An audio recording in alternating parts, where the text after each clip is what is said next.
A brutal war is tearing apart the eastern Congo. Thousands displaced, hundreds dead, and now a major city, Goma. It has fallen into the hands of the M23. But what's really driving this conflict? Is it just another proxy war between Rwanda and the DRC?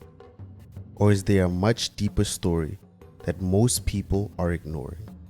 The truth is buried in history, colonial borders, and decades of political betrayal. Stay with us as we break it all down. To understand the M23 conflict, we have to go back to 1884, when European powers carved up Africa at the Berlin Conference. These colonial borders ignored ethnic realities, forcing different groups into artificial states. One of the biggest victims of this was the Congolese Tutsi community, who, despite their Rwandan heritage, became citizens of the DRC. Then came the brutal rule of King Leopold II of Belgium, who exploited Congo's people and resources, leaving behind deep ethnic division that would later explode into violence. Fast forward to 1994, Rwanda was torn apart by genocide, where nearly 1 million Tutsis were slaughtered by Hutu extremists. Many of these Hutu militias fled into eastern DRC, setting up bases and continuing attacks on Tutsi communities. This led to the First Congo War between 1996 and 1997, where Rwanda, led by Paul Kagame, intervened in the DRC, toppling its dictator Mobutu Sese Seko. But instability didn't end there.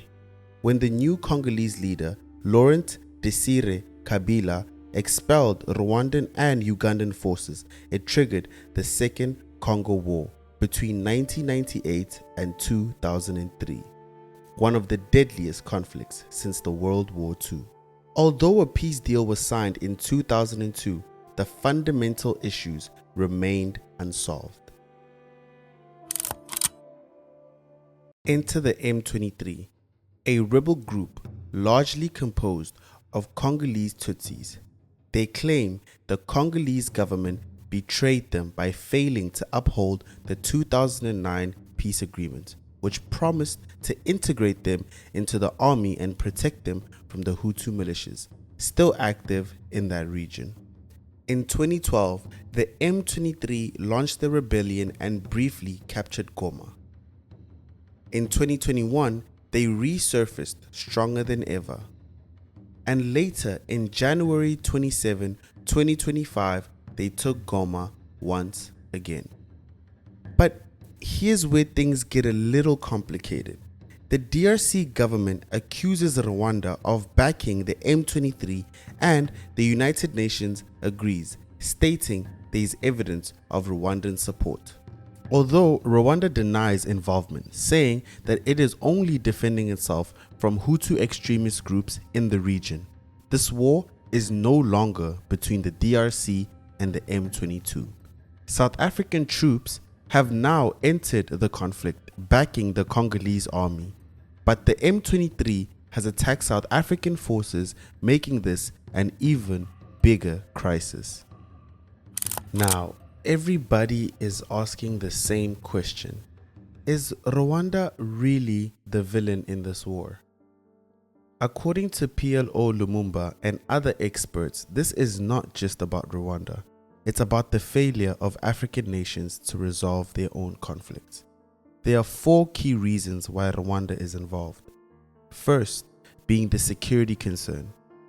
Rwanda sees M23 as a necessary force to counter Hutu militias that have been attacking Tutsi communities for decades. The second, being economic interests. The eastern DRC is rich in minerals, and controlling parts of the region gives Rwanda economic leverage. The third, being regional influence.